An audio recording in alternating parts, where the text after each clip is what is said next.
You're listening to the Intercoastal Podcast, part of the Destination Marketing Podcast Network. Welcome to the Intercoastal Podcast, where we explore the stories, adventures, and rich culture that make the Lowcountry unforgettable. This is a place to find your Intercoastal. I'm Daquan Mickens. Today I'm joined by Jan Grimsley for a conversation about one of the Lowcountry's most inspiring natural wonders, sea turtles nesting along the Beaufort coast. From moonlit beaches to the first steps of a hatchling's journey, Jan shares her passion and insight into the incredible world of sea turtles conservation. Let's dive in. Welcome to the show, Jan. Thanks so much for having me today. Oh, no problem. I'm glad, we get to have somebody on that, is familiar with the sea turtles. I've seen them every time I've gone out to Hunting Island, or I've seen the cages and the trails, but I've never gotten to dive in and kind of take in the journey from somebody who actually knows a lot about it. Oh gosh, well, it is an incredible journey, and it is my privilege to participate in a conservation project on Harbor Island as part of the greater conservation effort that, by the way, has changed the federal status of the northwestern population of loggerheads from endangered to threatened. So. Yeah, and that's such an important, aspect. A lot of people think just that the turtles can just hatch and they'll hatch and do everything on their own, but they need a lot of help and a lot of structure along the whole East Coast when they do have these hatchlings go out. And a lot of times people leave trash and things like that. But before we dive into that, could we we know that you're deeply involved in sea turtle conservation and along our coast here in Beaufort. For someone new to this area, what's the first thing that stands out about the turtle activities here? Well, there are several things. And the first is that I need to make clear is that I'm a volunteer. I am a permit holder, permitted by the South Carolina Department of Natural Resources. And oftentimes people will see us working the project on the beach and they assume that we're paid or that our supplies are paid for, but we're all volunteers and we raise money to purchase our own supplies. But as far as the sea turtles themselves, I think that many new residents, in my island at least, or visitors to our island are simply surprised that sea turtles nest on the beach at all. They walk by the tracks and don't really understand what they're seeing. The tracks are 29 to 32 inches wide, but they look a lot like an ATV track. And so they assume that vehicles have been on the beach or something of that sort. And we use interactions with beach walkers to sort of explain what we're doing, so they're teachable moments all day long. I think the other thing that most people aren't aware of who visit or who are new residents to the area is that juveniles are here even in the off-season. They're swimming around in our rivers and our estuaries. And that's a surprise to many. I think as well, many don't understand that they're a federally protected species, and that it is through the conservation efforts of projects like the one on Harbor that we have been able to reduce that level to threatened versus endangered. Yeah, I never really thought about, the juveniles being still here or coming back here later time. Yes. I just assumed that the mothers come, they nest, and then kind of everybody goes back into the ocean, and that's the end of it. But juvenile strandings, especially of green sea turtles in the winter months, is fairly common here. And I've helped out at another beach when they had such a big stranding of 12 or more juveniles that they needed additional help. And we've rescued juvenile greens on our beach as well that were cold stunned. They stayed in the waters, in our local waters, too long and didn't go somewhere warmer. Yeah. And the waters were simply too cold for them. So we play a vital part in that process as well. How are you able to determine that the water's too cold, or what is the process of realizing that? Okay. Oftentimes what happens is we receive a call from someone that there's a dead turtle on the beach. Frankly, often they aren't dead. They're simply, and they call it cold stunning because their systems have slowed to such a dangerous level that there's very little to any movement. Often the only movement we'll see is an eyelid, a movement in the eyelid. And we respond by going and picking up the turtle, and the turtles are transported to the Sea Turtle Hospital in Charleston for treatment. Okay. Yeah, I was just wondering kind of how that process comes about. Actually, it's really cool. I had a runner this last winter who called me. He actually volunteers on our team, Brian. Shout out to Brian, who said, "You're not going to believe it, but I found a sea turtle on the beach." And this was, I think, December. And I said, "Sure, does it have flippers or feet?" Yeah. And he's like, "No, it's got flippers." So we drove out, picked it up, and there's specially trained transporters who transport these animals. And they literally, think about this, in December are driving with their windows down because we can't change the body temperature of the sea turtle too drastically, with windows down, layers of coats on and things of that sort to take them to all the way to Charleston. Yeah, so, for that's treatment. awesome. That's true commitment to It the is. cause because, freezing and Oh, yes. and whatnot with the weather being like that in December. We're lucky that, we're down south, so it's not extremely 20, 30 degrees Right. here in our Very winters. often, yes. But there's something magical about watching these ancient creatures nest under the stars and then seeing the hatchlings make their way to the ocean. How much does being so close to that process impact the connection to the Lowcountry? Well, almost every time I drive over the swing bridge over the Beaufort River and look over the marshes and the river, I may not always say it out loud, but I'm always either thinking it or feeling in my heart how grateful I am to live here. Yes. This is such a special place. And sea turtles, for me, probably not for everyone, but sea turtles for me are a very big part of that. And I think it just emphasizes for me, that work that I do with them, that we're just another species in this ecosystem, and what a privilege it is to live in and amongst this incredible ecosystem, to actually be able to observe the miracles of nature, such as the nesting of an adult loggerhead or the hatching of a loggerhead nest. And I live with a grateful heart. Yeah, and I agree. Just being able to not only take in the nature part of the landscape, but the nature part of the animals and biology and ecosystem, like you said, of the animals who live here. And the beauty of the place in which we live, yes. I agree. Like, it definitely does give you like a grateful feeling. Or when you're out walking the beaches and you kind of see the cages and you remember like, oh, wow, like it is actually right here is where birth happens and they go into the water. And and if the listeners have not seen that video or any video of sea turtles hatching and going to the water, it is such a magical feeling when you watch them. Yes. They don't know anything. They just know all instinctual. It's all instincts to go crawling to the water. Right. It normally happens at night, but we have been privileged to actually observe it. For example, on an overcast morning when sand temperatures are cooler and they've misjudged the timing, basically. So we've actually watched that, and it's just, when that happens on our beach, a text goes out to everyone, all the volunteers on the beach, and we all sort of scramble back so that we can watch. Yeah, that is amazing that you guys get to actually go out there and see that, and almost every year see that when it does happen. At least once, maybe. Yeah. So, this is just a question in my mind. I've been on other beaches and they have given me the light protector, or like the turtle protector where it covers the flashlight. For a listener who, I know you can't really get on many beaches here in Beaufort at night unless you're permitted to.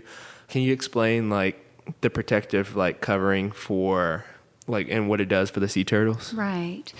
So we ask that folks use only a red filter flashlight at night, and then only sparingly, for example, just to find your boardwalk, because I know that not all boardwalks are marked in a way they're easily recognizable.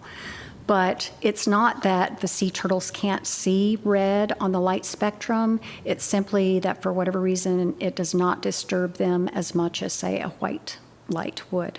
And if you think about it, the moms have migrated here from hundreds of miles away. They've made it along the way. They lay between 3 to 5 nests in a season, and during that nesting period, each batch of eggs, clutch of eggs, takes about 2 weeks for her to form before she actually goes to lay them in a nest. So that's probably anywhere from 6 to 10 weeks that she's not actually foraging for food, actively foraging for food. That's not to say that as an opportunistic feeder, she wouldn't grab a jelly or something that floats by. Yeah. But it's a very physically demanding process, from the migration itself to the lack of food and the digging of the nest. They can move 200 to 300 pounds of sand during that process as well. So we want to do as little to disturb them in that process as is humanly possible. Yeah, and that's good that listeners know, so when they do come, they're aware and kind of can prepare, or can find somebody and be like, hey, we're going to be out at night. Do you have any of the protective red lights or anything like that? Right. For example, on our beach at Harbor, our security gate, we leave stickers that will cover either people's iPhone flashlight or their small to large flashlights. And it's basically a cling sticker so that it's easily removed. Yeah. But those are available. Yeah, and that's similar to the one I received when I was walking the beach too. So that was my first time receiving one of those. So I was kind of wondering what the process was for that. But you spent countless hours on the beach during nesting season. What is it about this coastline and Beaufort in particular that makes it such a vital place for sea turtles to come and nest? Well, I believe that South Carolina is the second largest producer of sea turtle nests in the U.S. Oh, wow. Well, Florida's first, obviously. Yeah. It's a peninsula. Yeah. It's got a huge coastline. Yeah. And you're probably aware, too, that Beaufort County is 50% water. That's why it takes us so long to get anywhere. We're going to cross a causeway or a bridge to get wherever we're going. And 50% of all salt marshes are in the state of South Carolina are in Beaufort County. Okay. So our estuaries are vitally important to juveniles. Our coastline is incredibly important. We know that juvenile species live in our estuaries. We know that adults return here to nest, and nesting habitat loss is on the rise due to major storms, hurricanes, erosion, and development. So it's really important for us to preserve and protect not only our coastlines, but also the sea turtle nests that are laid here. Yes. And once again, this is just my curiosity. When mothers come to nest and then, they hatch the eggs and then they leave, they get back in the water, what is the process of the kids reconnecting with the mothers or the pack of sea turtles? Right. So this was a question. This is actually something I had to share with my grandkids when we were watching Turtle Tales and Nemo. They're not really social animals. Okay. Moms come up on the beach. They lay a nest and cover it up and camouflage it so that predators can't find it, hopefully. And then they re-enter the water and go away, and they don't return to check on the nest. And the hatchlings, it's an instinctual behavior. When they hatch, they look for the slope, because typically the sand will slope down to the water. They look for the brightest light, which we hope is not the beachfront facing homes exterior lights or interior lights. We hope it's the moon and stars over the water in order to find the water.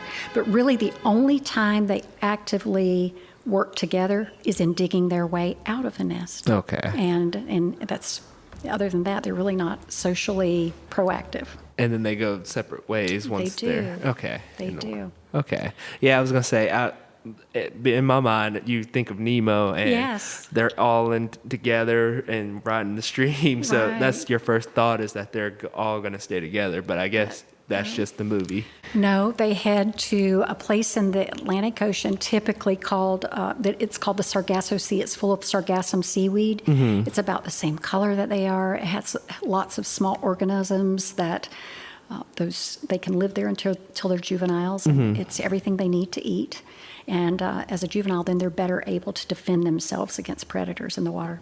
Okay. Yeah, that's just good to know. And that I feel that also helps the listeners. Right. Because like you said, unless you know, you're not going to be aware that they're not social creatures. Yes. But beyond the well-known nesting season, are there any details or moments in your work that people often overlook, but that you think really matter? Well, I think something that probably most people are unaware of is the fact that we do a lot of statistical collection that's used by researchers to determine the health of the population. We do also participate in a maternal DNA study with the University of Georgia, and that study's been going on since, I believe, in South Carolina. I think we started participating maybe in 2010. I'd have to look that date up, but we sacrifice one egg from every nest to be used for maternal DNA extraction, and from that study, we've learned over the course of all these years how often specific turtles lay nests, how often they return, whether they're returning to the same beaches. We know that potentially members of the same families are returning to the same or nearby beaches. And I think an old folk tale used to be that turtles return to the beach where they hatched. And we know that's not necessarily so, but what we are finding is they do typically return to their natal region. So they are returning most often to their natal region beaches. Okay, yeah. So I don't think people know that we participate in research as well. I was going to say, and that kind of tells you like it's more than just, just the volunteer work. It's researching. There's a process to it. There's a heavy scientific piece as well. Yeah, and I think that's fun for new listeners or people who are new to sea turtle life. It gives them a different aspect of what it's not just the turtles go and then we did our part. Right. But some of the things, Daquan, that we know from this are that, for example, sea turtles return. They nest 3 to 5 nests in a season on average. They take 2 years off because it is so physically demanding, and then they return potentially in that third season. We can track how many nests they lay. And if the foraging grounds are good and nearby, maybe they lay more. We had one mom who laid 6 nests on our beach one year and came back 3 years in a row. Oh, wow. Yeah, so it's interesting stuff, too, to be able to track all that. Yeah, and this is just a question, but what is the age for these mothers, and then what are the age for the juveniles? If we're doing like from new birth to juvenile to giving birth, what are those age ranges? Okay, so these are estimates on the part of scientists that a sea turtle is reproductively mature on or about the age of 30, around the age of 30. Okay. And that hatchlings, I don't know that they can actually age that or that they've done that. They typically will tell us that a juvenile is more, if an adult is 200 to 300 pounds, and we just picked one up, very healthy one, an adult. But the hatchlings, when they're first out of the nest, are about the size of a cookie. And at the juvenile stage, they're about the size of a turkey platter. Okay. And then as an adult, they're about the size of a breakfast table. Yeah. But a lot heavier. Yeah, that is intense. Yes. That something that big can come on the land, give birth, do everything process-wise to set up the nesting, give birth to the eggs, and then go back in, and then start all over from the cookie and go back in. Right. And think about it. They're crawling and pulling 200 to 300 pounds of weight, so. Yeah, that is definitely intense, an intense process. You've probably witnessed some unforgettable sights, maybe a sunrise hatch, a sunrise nest, or a special community moment. Do you have a favorite story that's stuck with you? Well, I have a favorite daytime, a favorite nighttime, and a favorite hatching. Yeah, I was gonna say it's hard to parse that. I was gonna say we'd love to hear all three. Okay, I would say my favorite daytime this year, just this season. In fact, about 2 Saturdays ago, we showed up on the beach and we had a loggerhead sea turtle who had become disoriented after laying a nest on the beach, and it was low tide. And she had been on the beach all night trying to find her way back to the St. Helena Sound, and she was still about 200 to 300 yards from the water when we found her. And so we have a special tarp with handles. We lifted her, we put her on the tarp, 5 of us, 5 adults, 3 guys, 2 girls, and carried her probably about almost 200 yards to the water with some stops along the way because she probably was 250 to 300 pounds. She was very healthy.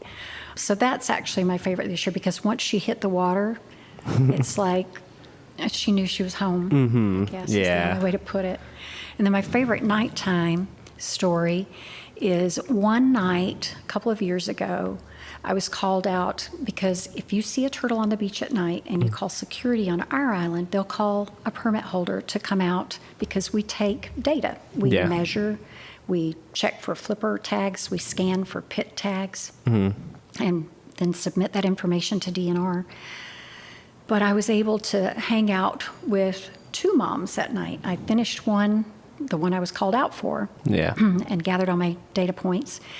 And then as I was walking back to my boardwalk, I noticed another track, but it was a single track, not an in and an out. So I followed it up and realized I had another mom laying. And I call her Goldilocks because she dug 3 nest chambers before she actually decided she had found the perfect spot. Yeah. And this took her over 2 hours. So literally, I think I was out that night from like midnight to about 5 in the morning. I actually fell asleep in the middle of her laying and woke up with, I had face planted in my backpack and thought, oh, geez, I may have missed the whole thing, but she was covering it all up and getting ready to go back to the water. So, Goldilocks. And then my favorite hatchling story is we had a nest, and fire ants are predators of nests. It's like death by 1,000 stings. Yeah. And so we had permission from DNR to extract anything that was viable and rebury it in a new nest if we could. And as we pulled them out, we realized all the hatchlings had absorbed their yolk sacs. And so they gave us permission to release them. And we put about 100 hatchlings in a bucket, and then took the bucket about 50 yards from the water line and just tilted it over. And it was like this stream of hatchlings that just came, streaming out, headed toward the water. And it's just, a miracle of life. So. Yeah. It's almost like listening to your stories, almost like a thank you without them being able to say thank you. Yeah. From carrying the turtle 200 yards to, supervising them as they're making the nest until they got the perfect nesting, or you dumping the bucket of turtles into the water where they can just be like, well, now we can go. Well, for me and for our volunteers, it's a labor of love. Yes. We love what we do. So. Yes. I was going to say, it's definitely a passion project because you guys care a lot for what you do. As someone who lives here and get to see the videos and see the pictures, I want to thank you guys for everything you do, because I know it's a thankless job and you guys put so much time and effort in. So thank you. Thank you. But every community has its own energy. But Beaufort seems to draw people who really care about conservation and coastal life. How would you describe the people involved and who work here? Well, I would go back to your word. They're passionate. Yep. They're dedicated, because I got to say, I have the best office in the world. It's the beach at sunrise. But 2/3 of the folks on the Harbor Island team, for example, come from town, drive in from town. All of the Hunting Island volunteers drive in from somewhere else. Yes. And it's that way for many of the projects here in Beaufort County, or in Beaufort, off the coast of Beaufort here. But if you think about someone who's willing to get up, get ready, and be on a beach at sunrise in the middle of summer when sunrise is like 6 o'clock in the morning, that's a dedication that's just unparalleled in my books. And they are passionate. They love sharing, especially with kids and visitors to the beaches or newbies on the beaches, and explaining what they're doing and what people are seeing. I mean, they're just amazing people, amazing humans. And you need people like that to make projects like this continue to flourish and get better and elevate the ecosystem of what's happening out there. Right. So what's happening right now that excites you, whether it's the nesting of numbers, public engagement, or conservation programs? Is there anything that you want to highlight? I'm really excited that we're participating in a paternal DNA project with University of Georgia. And that started last year, so obviously there's not enough data yet to really give us much information. But I'm really excited to see what will come out of that. We know so much more about the loggerhead females as a result of the maternal DNA study that's been ongoing for so many years now. And I just can't wait to see what comes out of the paternal DNA study. Yeah, that will be interesting to kind of line it up and see, who the parents are of these hatchlings and where they met and where we're like how close to the coast of Beaufort or Georgia or Florida are they. So it's just, that is really interesting. So that is exciting. But before we wrap, what do you hope people take away from after witnessing the sea turtle nesting process here or listening to you, and what's feelings that you hope stays with them? Well, I want to encourage, first off, anyone who might be walking on the beach at night and see something that looks like a rock coming out of the water, that if you can just stop and be patient, you are going to have the most amazing viewing experience. And I use that word stop on purpose because for me that's an acronym. To be still, S for be still, T for don't talk, O, observe from a safe distance, probably about 50 yards away, and P, be patient because the nesting process can be about a 2-hour process. But once someone sees that, it's like they're hooked. We've got families on Harbor, for example, who've been coming back for years. First, they showed this to their children, and now they're showing it to their grandchildren. And I hope they go away realizing that Beaufort and its surrounding beaches are just really special in a unique way, in a very unique way. I agree, because not many beaches have sea turtle nesting where you can actually beach at. So that perfect combination of, seeing the animals along with being able to relax and beach is definitely unique to the Beaufort area. It is.